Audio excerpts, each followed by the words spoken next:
우리에게 주시는 하나님의 말씀은 민수기 8장 1절에서 13절 말씀입니다. 여호와께서 또 모세에게 말씀하여 이르시되 아론에게 말하여 이르라. 등불을 켤 때에는 7 등잔을 등잔대 앞으로 비추게 할지니라 하시매 아론이 그리하여 등불을 등잔대 앞으로 비추도록 켰으니 여호와께서 모세에게 명령하심과 같았더라. 이 등잔대의 제작법은 이러하니 곧 금을 쳐서 만든 것인데 밑판에서 그 꽃까지 쳐서 만든 것이라. 모세가 여호와께서 자기에게 보이신 양식을 따라 이 등잔대를 만들었더라. 여호와께서 모세에게 말씀하여 이르시되 이스라엘 자손 중에서 레위인을 데려다가 정결하게 하라. 너는 이같이 하여 그들을 정결하게 하되 곧 속죄의 물을 그들에게 뿌리고 그들에게 그들의 전신을 삭도로 밀게 하고 그 의복을 빨게 하여 몸을 정결하게 하고 또 그들에게 수송아지 한 마리를 번제물로 기름 섞은 고운 가루를 그 소제물로 가져오게 하고 그 외에 너는 또 수송아지 한 마리를 속죄 제물로 가져오고 레위인을 회막 앞에 나오게 하고 이스라엘 자손의 온 회중을 모으고 레위인을 여호와 앞에 나오게 하고 이스라엘 자손이 그들에게 안수하게 한 후에 아론이 이스라엘 자손을 위하여 레위인을 흔들어 바치는 제물로 여호와 앞에 드릴지니 이는 그들에게 여호와께 봉사하게 하기 위함이라. 레위인으로 수송아지들의 머리에 안수하게 하고 내가 그 하나는 속죄 제물로 하나는 번제물로 여호와께 드려 레위인을 속죄하고 레위인을 아론과 그의 아들들 앞에 세워 여호와께 요제로 드릴지니라.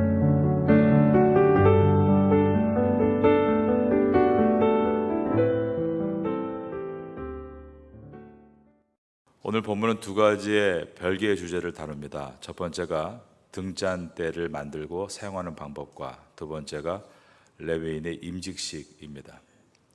8장 1절부터 4절까지가 등잔대에 대한 말씀이고 이어지는 5절부터 13절이 레위인의 임직에 대한 말씀입니다. 성막은 안쪽의 지성소와 바깥쪽의 성소로 이루어집니다. 안쪽의 지성소에는 법궤가 있고 그리고 앞쪽에 있는 성소에는 가운데 분향단이 있고 왼쪽에는 금 등잔대가 그리고 오른쪽에는 진설병 상이 놓여 있습니다.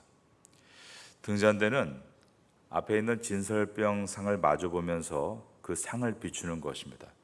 오늘 본문의 첫 절인 민수기 8장 1절과 2절을 보겠습니다. 여호와께서 또 모세에게 말씀하여 이르시되 아론에게 말하여 이르라. 등불을 켤 때에는 7 등잔을 등잔대 앞으로 비추게 할지니라 하시매 진설병의 놓인 상에는 12개의 떡이 있었습니다. 이것은 이스라엘의 12지파를 상징합니다.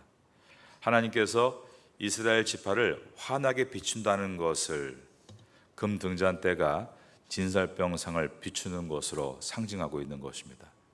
빛은 곧 하나님이십니다. 금 등잔대의 빛을 12떡에게 비추라 라고 하시는 것은 하나님의 보호가 이스라엘 12지파에게 함께한다는 뜻입니다. 하나님은 하나님의 백성을 조금도 떠나지 않으시고 늘 함께 하십니다. 이것을 보여주시기 위해서 성소 안에 있는 이 금잔대의 불은 24시간 꺼트리지 않았습니다. 7 촛대로 되어 있는 이 금 등잔대는 24시간 동안 계속 이 떡을 비추고 있었던 것입니다. 성소 안은 휘장으로 닫혀 있기 때문에 어두운 암실과도 같습니다. 그런데 이 어두운 암실에서 온전하게 빛을 비추고 있는 것은 7 등잔이었던 것입니다. 7이라는 것은 하나님의 완전수를 가리키죠. 완전하신 하나님께서 항상 당신의 백성을 돌보신다는 상징적인 의미인 것입니다. 성소의 어두컴컴함은 이 어두운 세상을 가리킵니다. 어두운 성소 안을 7 등잔대가 비추고 있는 것은 어두운 세상 안에서 이 땅에 오신 예수님의 빛을 상징합니다. 요한복음은 베레시트, 태초에라는 단어로 시작하는데 태초에 말씀이 계시니라. 그 말씀이 이 땅에 육신으로 오신 분이 예수님이다 라고 선포한 다음에 그 예수님을 참빛이라고 하면서 참빛이 세상을 비추지만 세상이 깨닫지 못하더라 라고 했고, 그러나 그 빛으로 오신 예수님을 영접하는 자에게는 하나님의 자녀가 되는 권세를 주셨으니 라고 이어져 가고 있습니다. 예수님은 성도들에게 또한 너희는 세상의 빛이라고 하셨습니다. 이 내용은 마태복음 5장 14절 이하에 나오는 말씀인데, 여기서 빛이란 태양과 같이 스스로 빛을 내는 발광체가 아니라 예수님의 말씀을 배우고 삶의 실천함으로 나타나는 그리스도 제자의 모습, 또한 그리스도인의 모습을 보여줍니다. 제자란 스승을 따르는 사람이요, 그리스도인이란 그리스도의 사람이란 뜻입니다. 즉 예수님과 함께할 때 빛을 발할 수 있다라는 뜻입니다. 등잔대를 만드는 제작법이 8장 4절에 들어 있습니다. 이 등잔대의 제작법은 이러하니 곧 금을 쳐서 만든 것인데 밑판에서 그 꽃까지 쳐서 만든 것이라. 모세가 여호와께서 자기에게 보이신 양식을 따라 이 등잔대를 만들었더라. 밑판에서 꽃까지, 그러니까 꽃은 등잔이 있는 자리입니다. 꽃처럼 활짝 피어 있는 그 자리까지 이 등잔은 조립해서 만든 것이 아니라 금 하나를 두들겨서 정교하게 만들어낸 작품입니다. 기술자 부살렐이라는 명장이 특수한 망치로 두들겨서 만든 작품이 바로 이 금 등잔대입니다. 바닥부터 탕탕탕탕 두들겨서 또 줄기를 만들고, 그리고 옆에 있는 가지를 만들어서 그 위에 꽃과 같이 7개의 봉우리를 만들어 불을 올린 것입니다. 굉장히 정성을 다해서 오랜 시간 동안 노력해서 만든 결과라고 할 수 있습니다. 우리는 성전의 등잔대와 같이 세상을 비추는 빛이라고 하셨습니다. 그런데 그 빛은 작품으로 만들어지고 있습니다.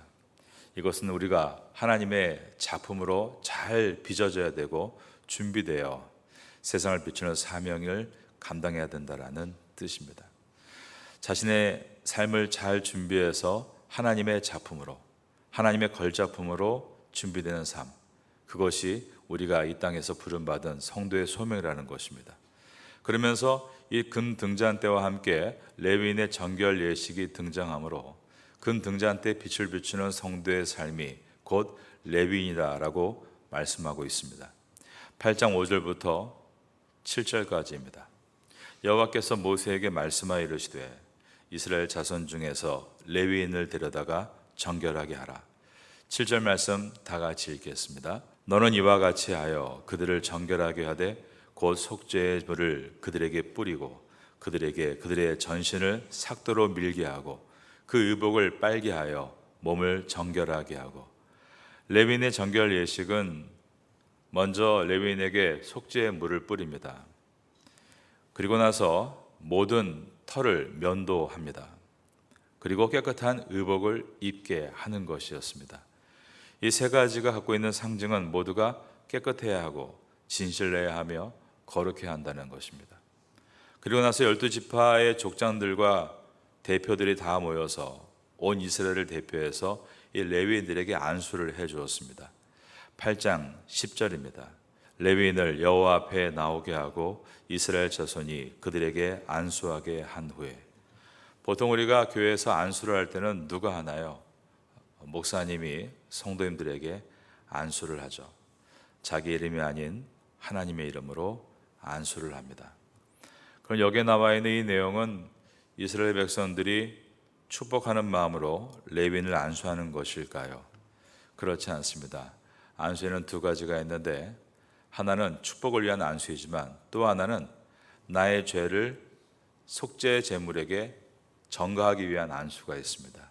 오늘 이 본문은 두 번째 내용으로서 이스라엘 전체의 백성의 죄악을 이 레위인에게 전가시키는 것입니다. 그래서 그 레위인이 그 모든 중보의 내용을 끌어안고 하나님 앞에 나와 정결 예식을 통해 죄를 사함받는 방법이 바로 안수였습니다. 레위인을 위해서 이제 죄사함 받을 상징적인 번제를 준비하라고 하십니다. 그리고 번제를 드리고 나서 레위인들은 하나님 앞에서 헌신하겠다는 마음으로 요제를 드립니다. 하나님께 드리는 제물 가운데에 번제는 태워서 드리는, 그러면서 자기의 죄를 용서함 받을 때는 속죄제를 드립니다. 그런데 요제라는 것은 흔든다는 뜻인데, 보통 이 흔든다에 대해서 학자들의 의견들이 많이 연구되어 왔습니다. 어떻게 드리는 예배였을까? 현재로서는 좌우가 아니라 위아래 또는 상하였다. 그러니까 아마도 레위인들이 무릎을 꿇고 하나님 앞에 이렇게 일어나는 모습, 그렇게 흔드는 모습을 통해 자기의 삶을 하나님께 전적으로 헌신한다. 요전 이와 같이 헌신하겠다는 상징적인 예배였습니다. 이스라엘 백성들의 거룩을 책임지는 역할이 레위인들에게 있었으므로 그들은 이스라엘 모든 지파를 통해 그들의 모든 죄악을 끌어안고 하나님 앞에 나아가 속죄 제물을 드리고, 그리고 나서 자신들을 하나님께 드리겠다라는 요제를 드린 것입니다.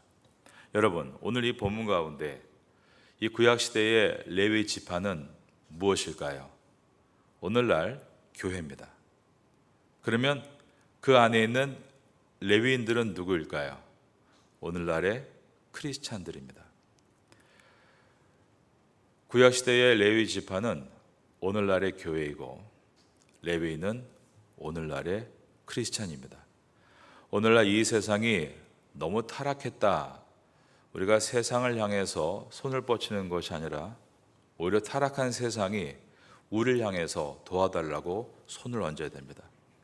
예수를 믿는 레위인과 같은 영적 장자들이 깨어서 그들의 아픔과 죄악을 끌어안고 하나님 앞에 나아가 속죄제를 드리고 또 자신을 헌신하겠다는 요제를 드리듯이, 그렇게 하나님은 성도를 이 땅에서 세상의 빛으로 부르셨다라는 것입니다. 성적인 타락이라고 하는데요, 동성연애를 호모섹슈얼, 그중에 남자가 남자를 좋아하는 것을 남색, 그런데 영어로 소도마이트입니다.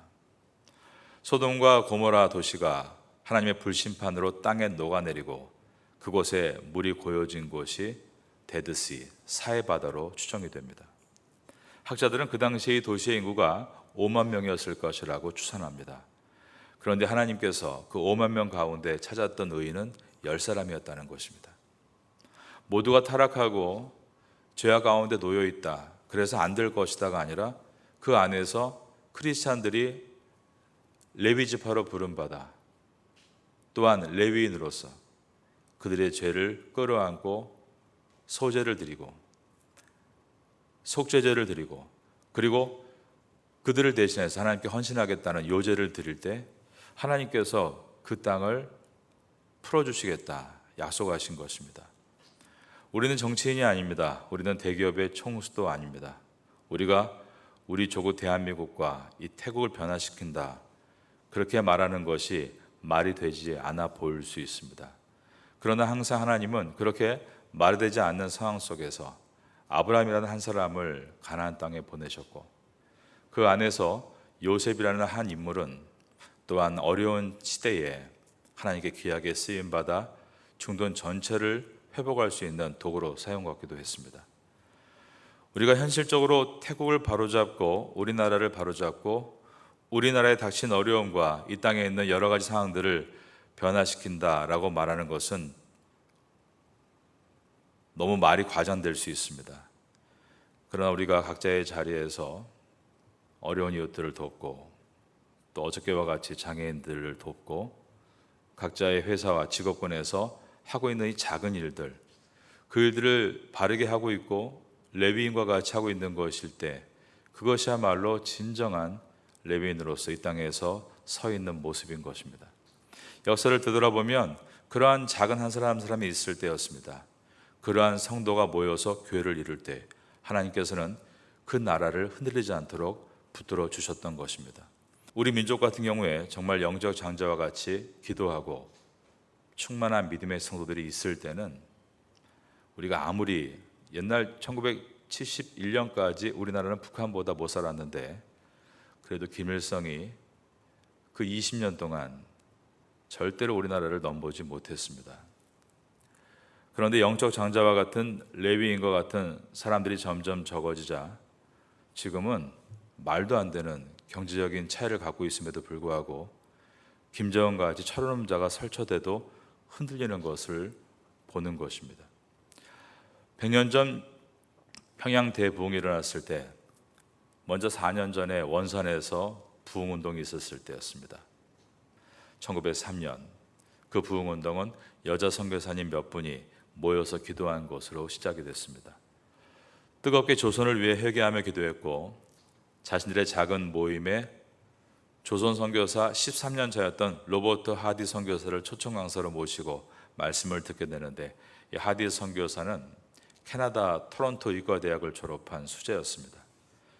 그는 항상 13년 동안 이 조선이 부흥하지 않는 이유는 조선인들의 강박함에 있다라고 생각했습니다. 그런데 설교를 하다가 하나님께서 그의 마음에 이런 감동을 주신 것입니다. 조선이 부흥되지 않는 이유는 바로 그런 내 마음 때문이다. 그는 설교를 중단한 채 통곡하며 자신의 잘못을 회개했습니다.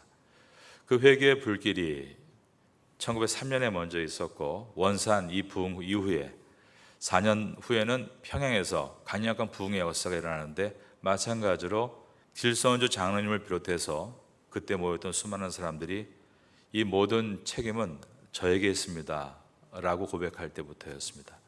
그때의 부흥을 평양 대부흥이라고 부릅니다.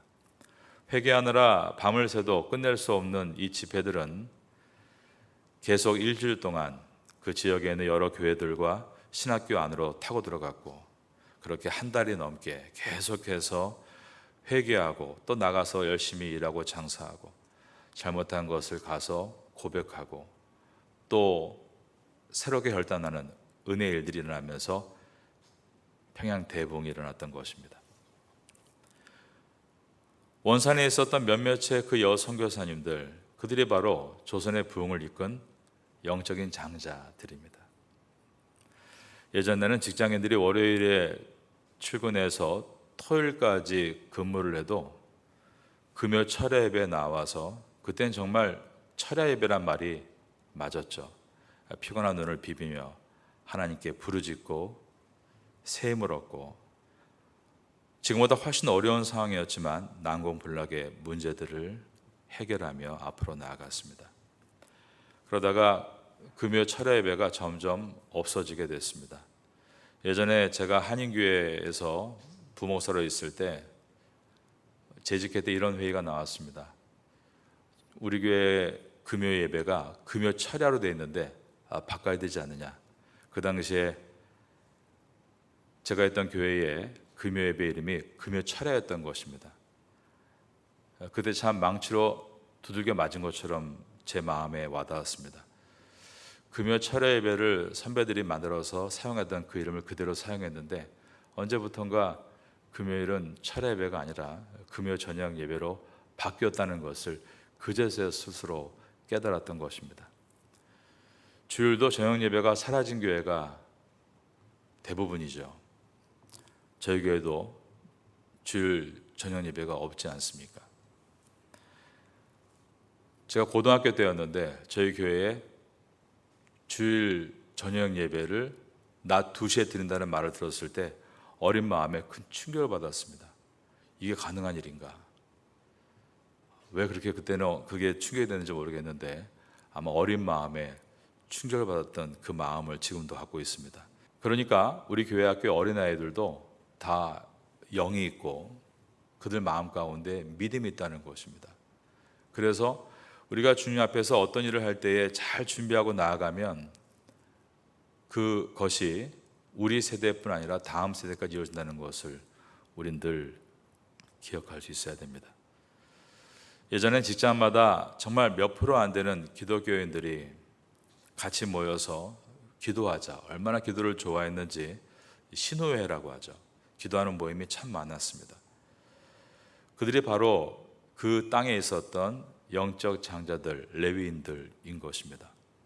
저는 고등학교 때 저희 교회가 신설고등학교여서 아무 서클이 없는 때였는데 하나하나 만들어질 때 친구들과 점심 빨리 먹고 교실에 모여 함께 찬양하고 기도하는데 얼마나 벅찼는지 모릅니다.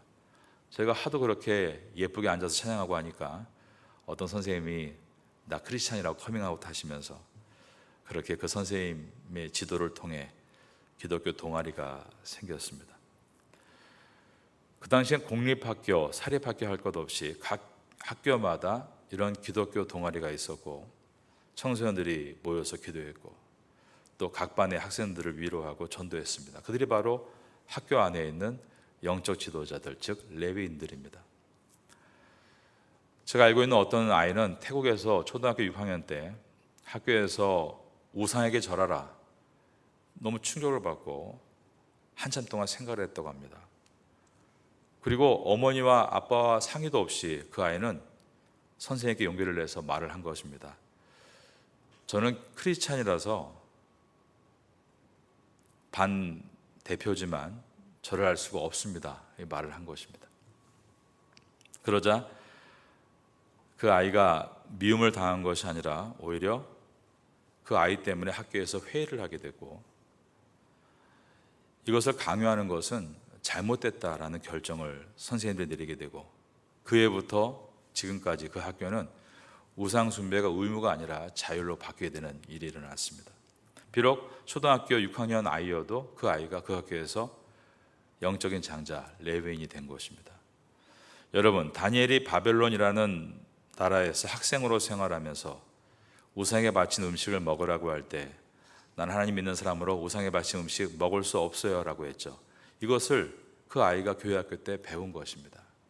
그러니까 그 아이가 용기를 내서 내 뒤에 엄마 아빠도 있고 또 내 뒤에는 위대하신 하나님이 있는데 내가 못할 말이 없는가 그러면서 담대하게 말을 한 것입니다. 우리가 하나님 앞에서 이 시대가 필요한 사람이 레위인이다, 즉 이 땅을 대표하는 대표 주자라는 것을 이 민수기를 통해서 계속 만나게 됩니다. 우리가 만나고 있다라면 하나님께서 우리를 향한 기대 아니겠습니까?